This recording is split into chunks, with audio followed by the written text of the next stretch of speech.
Olá pessoal, vocês sabem que eu havia me tornado ateu porque eu me decepcionei com a corrupção do sistema religioso. No entanto, quando eu aceitei Jesus como Senhor e Salvador, anos mais tarde, eu voltei para o meio do sistema religioso e então ficou tudo às mil maravilhas. Não, eu me decepcionei muito, tive muitas decepções que por muito pouquinho eu quase não caí em descrédito de novo, de tanto que eu me decepcionei.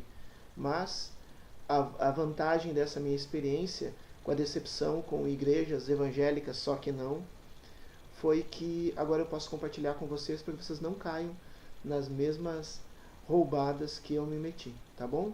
Eu já volto com igrejas evangélicas, só que não, mas antes disso, se inscreva no nosso canal, dê o seu like, que eu já estou voltando. Também visite nosso blog www.testemunhodequemviveu.blogspot.com.br e eu já volto com testemunho das Igreja Evangélica, só que não.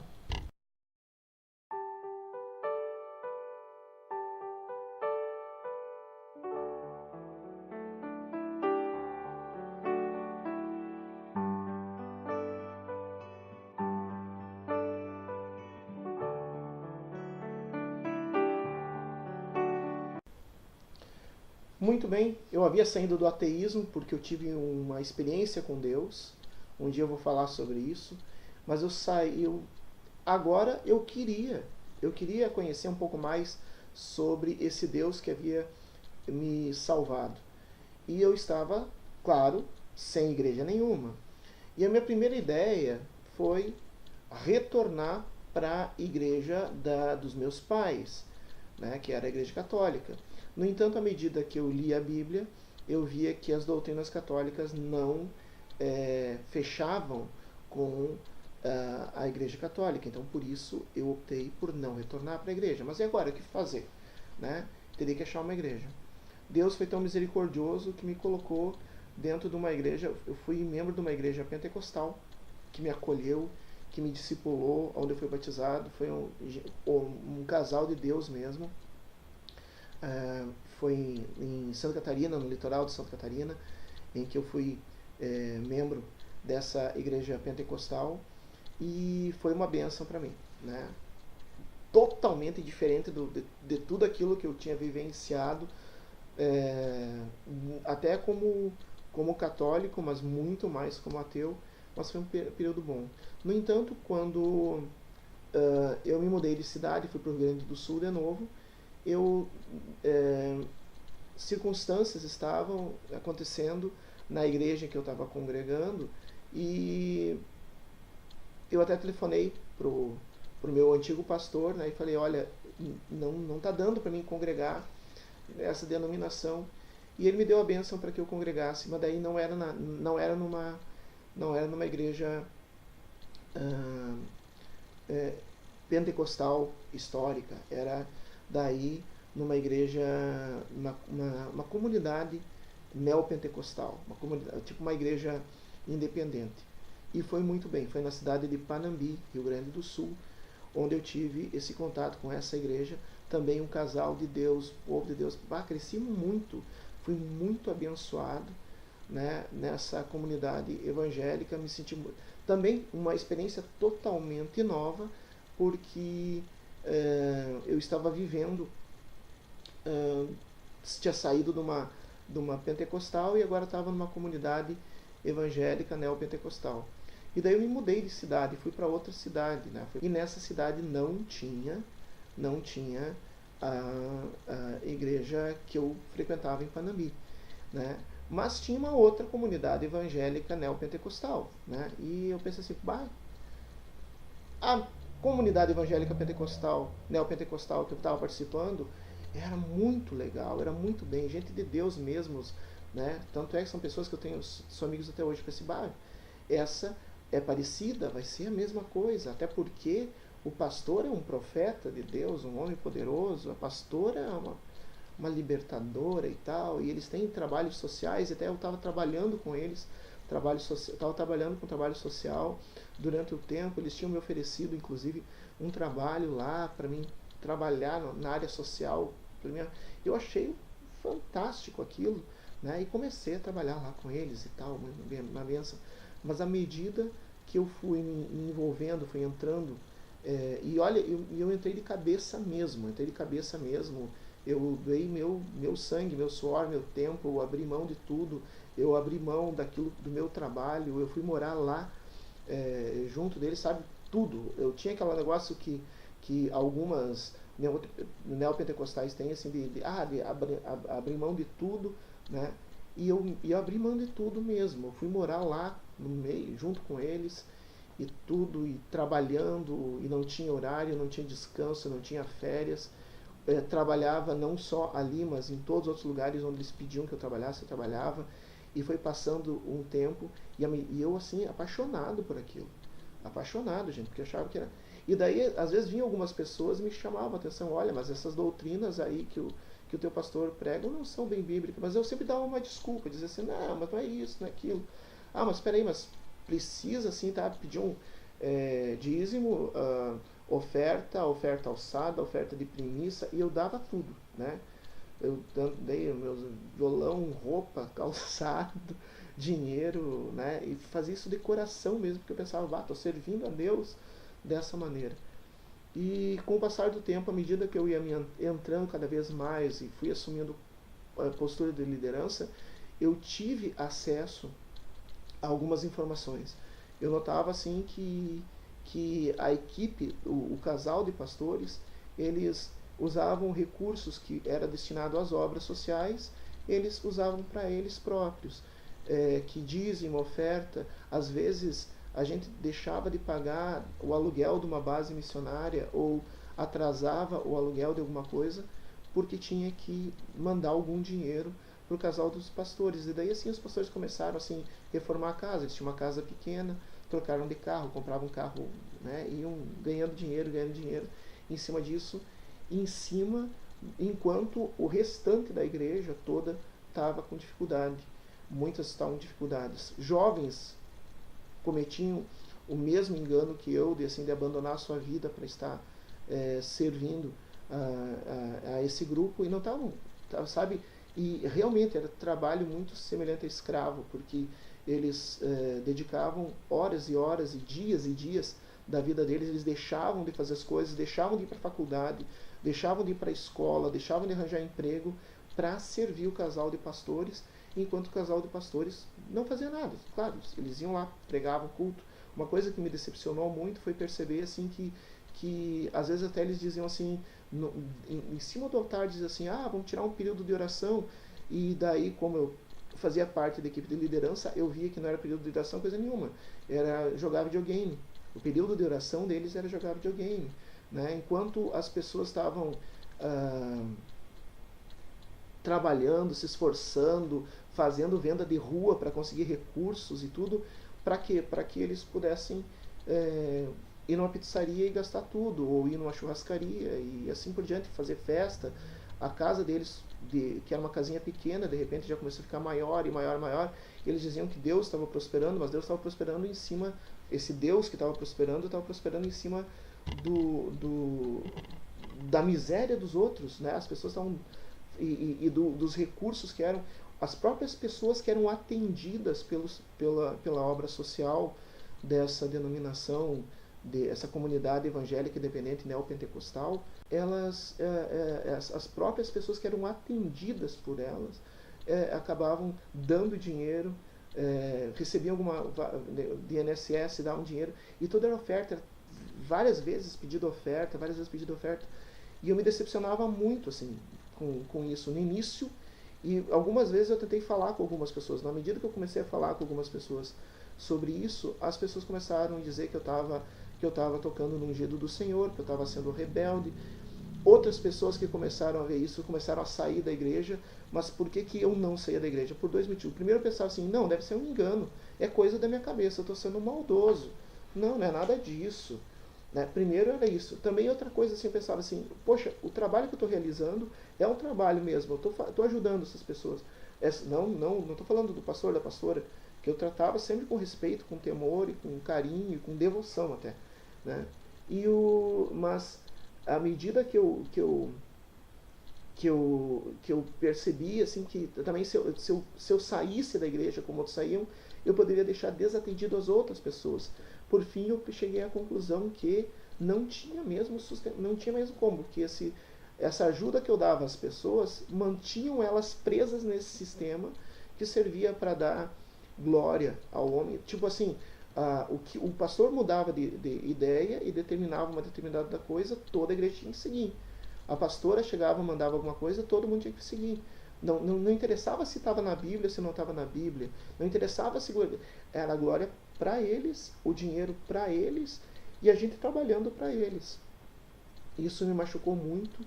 A minha esposa, na época, por causa que ela vivenciou, ela não vivenciou nem 10% do que eu vivenciei, né? Mas ela ficou muito machucada e por muito pouco ela não se tornou e acho que até hoje ela tem efeitos disso. Eu também tenho marcas disso, né? Então eu me desliguei dessa religião. Daí a partir de então, desistir da religião? Não. Eu já tinha feito isso, eu já tinha me decepcionado com o sistema religioso e tinha descoberto que religião é uma coisa e Deus é outra. Glória a Deus por isso, né? Quando eu saí do ateísmo, eu entendi que religião é uma coisa, o sistema religioso dos homens é uma coisa, mas Deus é outra. Então eu não me afastei de Deus, apesar de ter me desligado por causa da decepção com esse grupo. No entanto, eu estava desconfiado, né? Fiquei muito machucado e não sabia para onde ir. Orando e pedindo a Deus que me desse uma direção do que fazer. Né? Alguém pode perguntar assim, tá, mas por que tu não cita nomes?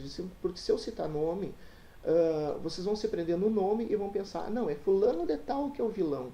Não, não é fulano de tal que é vilão. É qualquer um que age da mesma maneira é vilão. Então se eu falar um nome, fica simplesmente colado no nome e vão dizer, então fulano é vilão e todo o resto é bom. Não. Qualquer um que se comporta dessa maneira está se comportando fora da palavra de Deus e não pode ser considerado homem de Deus. O próprio Jesus vai dizer em Mateus capítulo 7, versículo 21 em diante, ele vai dizer assim, não é aquele que diz Senhor, Senhor que entra no reino dos céus, mas é quem faz a vontade do meu Pai que está no céu. E muitos me dirão, em teu nome eu profetizei, em teu nome eu curei, em teu nome expulsei demônios, em teu nome eu manifestei maravilhas. E Jesus vai dizer, eu nem vos conheço. Por que isso? Porque a palavra de Deus, ela não é simplesmente dizer que a pessoa é uma religião certa porque prega a Bíblia. Qualquer igreja prega a Bíblia, todo mundo tem uma Bíblia lá aberta. Talvez muitas pessoas de qualquer religião que se diga cristã vai ter uma Bíblia. A diferença não é pregar a Bíblia. Pregar a Bíblia qualquer um pode pregar. A questão é se essas doutrinas que eles pregam da Bíblia, eles de fato vivem na vida pessoal deles. E era isso que acontecia. Eles pregavam uma coisa, eles exigiam das outras, mas eles mesmos não faziam. Isso foi me desgastando de tal maneira que eu realmente me desliguei disso. E daí eu fiquei sem religião por algum tempo, sem igreja. Alguém pode dizer, mas podia ter continuado sem igreja. Tu podia continuar sem isso, porque tu podia continuar orando em casa, podia continuar lendo a Bíblia em casa. Realmente eu podia, e algumas pessoas que saíram machucadas tiveram esse comportamento, outras tiveram o comportamento de entrar para denominações mais falsas ainda, ou abandonar totalmente o cristianismo, outras se tornaram ateus. Mas eu tive essa consciência de que eu já tinha tido essa experiência de decepção religiosa e eu não queria voltar para o ateísmo, não queria simplesmente me isolar, porque eu creio que Jesus disse que edificaria a igreja. Isso está no Evangelho de Mateus, né? Jesus dizendo que ele vai edificar uma igreja. Então, igreja é um grupo de pessoas. E quando o apóstolo Paulo diz em carta aos Efésios, capítulo 4, versículo 12, né, que ele vai dizer assim, Efésios ou Filipenses? Depois eu vejo ali e coloco aqui se é Efésios ou Filipenses. Né, que ele vai colocar assim, Deus colocou apóstolos, evangelistas, mestres, pastores, profetas, para edificação de todo o corpo, para que todos cheguem à unidade de Cristo. Então, assim, eu acredito na palavra de Deus, eu acredito na Bíblia. Se a Bíblia diz que a gente deve se reunir como uma querrilá, como uma igreja, se a gente deve estar junto, eu creio nisso. E eu queria um grupo em que eu pudesse compartilhar minha fé com um grupo, e um grupo em que esses líderes citados na Bíblia estivessem lá para o crescimento de todos e não para a glória de si mesmo, para apacentar o próprio ventre, como denunciou os profetas. Né? Então, durante um tempo, eu fiquei realmente sem igreja. Eu fui visitar algumas. Em várias, e eu via a mesma coisa se repetir. Até que eu cheguei nessa igreja que eu congrego hoje. E eu fui muito bem acolhido, mas igual não entrei primeiro de cabeça. Nunca mais cometi esse erro de entrar de cabeça. Fui conhecendo devagarinho e vendo. Em algumas coisas assim, interessei. Apesar de ela ser uma denominação evangélica protestante histórica, mas ela não é cessacionalista, ou seja, ela não acredita que os dons do Espírito Santo terminaram, ela acredita nos dons do Espírito Santo. Ela é uma religião que busca o ensino e a prática da Bíblia, e ela tem, e daí é perfeita? Não, ela tem defeitos, como todas, né? Mas algumas coisas me chamam a atenção, e eu recomendo que vocês, quando forem escolher um lugar para congregar, né, se vocês sentirem a mesma coisa que eu senti, que Jesus quer que a gente congregue, que a gente exerça o ministério, que a gente tenha compromisso com o reino e tal, né? Procure um lugar para congregar que tenha essas características. Pode ser, porque eu já falei, eu passei por eu me converti numa igreja pentecostal histórica, eu congreguei numa comunidade evangélica neopentecostal, que foi muito boa, de Deus, essa de Panambi. Quando eu fui para uma outra comunidade evangélica pentecostal, eu me decepcionei. Nesse percurso todo eu conheci igrejas protestantes históricas que são corruptas, igrejas pentecostais que são corruptas, igrejas como essa que eu estava congregando, né, que também comunidade evangélica neopentecostal independente, que também era corrupta, e assim por diante. Mas eu encontrei também em todos esses, pentecostais, neopentecostais, protestantes históricos, encontrei trabalhos sérios. Em todos os trabalhos sérios tem alguns pontos em comum. O primeiro ponto em comum, não apenas usa a Bíblia para pregar, mas usa a Bíblia como doutrina interna. Então o próprio pregador, ele vive aquilo, ele não está cobrando o pastor, sei lá, o presbítero, o nome que for, o ancião, ele não está cobrando de ti algo que ele não vive. Né? Então, o primeiro negócio. Segundo, a liderança não é uma liderança absoluta, porque isso está de acordo com o ato dos apóstolos. Os apóstolos, eles formavam um colégio apostólico, eles não decidiam nada sozinhos. Então, assim, quando tem um líder absoluto que manda em tudo, é ele que manda, é o que ele fala, está acima da Bíblia, isso não é de Deus. Né? Então, uma das características que eu quero te chamar a atenção é isso. Busque uma igreja em que exista uma liderança que não seja absoluta, em que o próprio pastor presidente possa estar sujeito à disciplina, porque ele é homem, irmão como nós, e muitas vezes ele pode estar sujeito a erro. Né? E outra coisa, que o recurso arrecadado seja investido na obra e não para enriquecer uma pessoa. Né? Então, que esse recurso arrecadado, e que não fique o tempo todo martelando em cima de recursos. Né? Claro que toda igreja vai precisar de ofertas, de dízimo, de proventos para isso, mas não ficar centrado nisso, cada pouco ter isso, aquilo. Alguém que diga que, outra coisa, se vende dons do Espírito Santo, tipo, não, tu quer uma profecia, então dá a tua oferta, senão tu não tem uma profecia. Tu quer uma oração, então vem lá e faz tua oferta, senão tu não tem oração. Jesus diz, de graça dai o que de graça recebeste. Se alguém cobra para pregar, se alguém cobra para profetizar, se alguém cobra para impor as mãos sobre ti e orar, então ele não está servindo Deus, porque Jesus disse, de graça dai o que de graça recebeste. Então, esses cuidados a gente tem. Na congregação que eu estou congregando hoje, uma congregação protestante histórica, que acredita nos dons do Espírito Santo, que procura ensinar a Bíblia e viver a Bíblia, tem muito defeito, como qualquer grupo humano tem. Por isso que eu nem estou citando o nome, porque eu não quero que tu simplesmente venha para a minha igreja, não é esse o objetivo, mas que tu abra os olhos e saber assim, sim, é possível viver a tua fé, é possível sim desenvolver a tua fé em comunhão com outros, é possível sim ter pastores que cuidem de ti. Outro ponto, assim, né? O pastor tem que estar envolvido contigo. Não adianta assim, só ver o pastor de longe, lá de cima do púlpito, no domingo ou no dia que tu for no culto, tu vê o pastor lá de longe, esse é o contato que tu tem, pastor. Quem que é o meu pastor? É fulano de tal, mas ele nem sabe que tu existe. né? A palavra pastor quer dizer aquele que te cuida. Então, assim, uma das características que eu gosto muito, né, na igreja que eu tô, e também estava que eu experimentei também nessa igreja pentecostal que eu comecei a congregar em Arroio do Silva, Santa Catarina, nessa comunidade evangélica neopentecostal que eu vivi em Panambi, Rio Grande do Sul, e nessa igreja é, é, protestante histórica que eu estou congregando hoje, é que os pastores, eles estão junto com a gente. Eles estão junto para nos puxar a orelha, para nos chamar a atenção e também para nos dar apoio, para nos incentivar. E outra coisa, se os pastores estão lá, segundo a Bíblia, para que todos cresçam, então não adianta um apenas crescer, o pastor vai crescendo, vai se tornando famoso e ninguém mais. Não, os dons da igreja devem ser compartilhados e todo mundo deve ter chance de crescer ministerialmente conforme o seu chamado. Não pode estar um apenas sendo o suprassumo, o foco das atenções e tu sendo abafado. Eu gosto muito também dessa minha denominação porque ela deixa espaço para que todos cresçam, desde que queiram se comprometer com a palavra. Claro, se tu não tem compromisso com a palavra, se tu não tem compromisso com a verdade e tu quer simplesmente tirar proveito dos outros, a minha denominação tem sistemas para isso, para não permitir que tu abuse da fé de ninguém, né?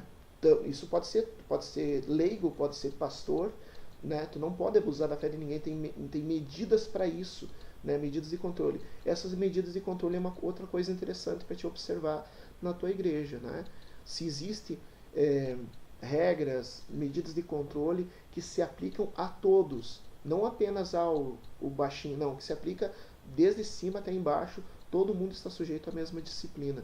Isso aqui, se vocês existem isso, porque é assim que era na igreja primitiva. Na igreja primitiva, todos viviam em comum, eles tinham responsabilidades, cada um tinha sua responsabilidade, e nenhum apóstolo estava acima da palavra de Deus, tudo era decidido em comum, tudo era decidido bem. Isso é uma igreja saudável, onde a palavra de Deus não é apenas pregada para te manipular, mas a palavra de Deus é pregada e vivida, tanto por quem prega, como por quem está ouvindo a pregação, né? Esse cuidado que tu deve ter. Cuidado para não entrar em roubada. Só o fato de dizer que é Bíblia não quer dizer que tem Bíblia que seja bíblico. Uma igreja evangélica, uma igreja bíblica de fato, não é aquela que tem uma Bíblia ou que tem o nome de Jesus ou que prega a Bíblia. Uma igreja evangélica, bíblica, de verdade, é aquela que procura viver a Bíblia em tudo, em toda a sua hierarquia, que ninguém está acima da Bíblia, que todo mundo está sujeito à disciplina, que todo mundo está sujeito à mesma regra e todo mundo está sujeito a crescer junto, e não apenas um grupinho seleto cresce enquanto os outros permanecem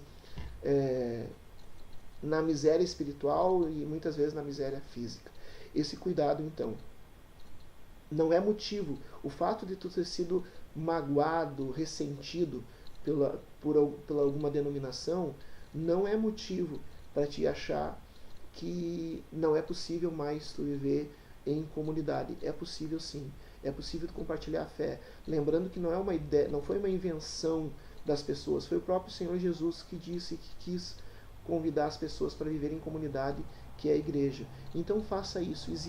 Existe muita gente picareta, falso pastor, falso profeta, querendo roubar o teu dinheiro, querendo te manipular, querendo te abusar. É verdade. Pessoas que usam a Bíblia e distorcem para manipular. É verdade. Pessoas que querem roubar o teu dinheiro, querem roubar o teu tempo, querem roubar a tua mão de obra. Existe isso sim, mas existe também muita religião séria que não apenas prega, mas que vive. Procure. Não entre de cabeça de uma vez só, como eu fiz, mas conheça a denominação que tu está entrando e se filie, porque é importante. Tu precisa ter um ambiente em que tu possa crescer, em que tu possa ser cuidado por pastores e por pessoas mais velhas na fé do que tu possa crescer na fé e que tu possa exercer os dons que Deus te deu. Então procure. Tem sim. Na tua cidade tem sim. E eu quero dizer que para ti que está ouvindo, que ouviu até agora, que é possível sim tu ser acolhido por uma igreja. Não desista. Talvez o inimigo ele tenta fazer várias coisas. Primeiro ele tenta te aprisionar num sistema religioso falso, para que tu fique preso nisso e não conheça a verdade. Mas daí tu consegue se libertar dessa mentira. Mas daí o inimigo vai tentar outra coisa. Ele vai tentar atacar a tua fé para que tu se afaste do verdadeiro caminho e tu fique avulso, fique sozinho, isolado, vivendo a tua amargura, sem ter chance de cura. Mas Jesus oferece cura também através da sua igreja, que se manifesta de várias maneiras diferentes, de maneiras sérias e trabalhos sérios, tá bom? Então não desista, Deus quer curar a tua vida, curar essa mágoa que as religiões provocaram na tua vida, através da palavra de homens de Deus verdadeiros que existem. E eu acredito que seja uma maioria. Infelizmente, essa minoria de falsos profetas, de lobo em pele de cordeiro, acabam atrapalhando até a fé da gente. Mas eu acredito que seja uma minoria. A maioria são homens de Deus que podem sim viver a palavra e te ajudar a superar esse trauma religioso que essas roubadas pseudo-cristãs te levaram a sofrer, tá bom? Um forte abraço, que o Espírito do Senhor console, cure teu coração, que a palavra do Senhor venha te curar verdadeiramente e que Deus te abençoe, te fortaleça, te proteja dessas roubadas e que te abençoe com um novo ambiente verdadeiramente bíblico, verdadeiramente na direção do Espírito Santo, e que tu seja liberto disso, em nome de Jesus. Um forte abraço e até o próximo vídeo, tá bom? Se inscreva no nosso canal, curta os demais vídeos, entre no nosso blog www.testemunhodequemviveu.blogspot.com.br e deixa sugestões para os próximos vídeos, tá bom? Um forte abraço, que a paz do Senhor guarde teu coração em Cristo Jesus.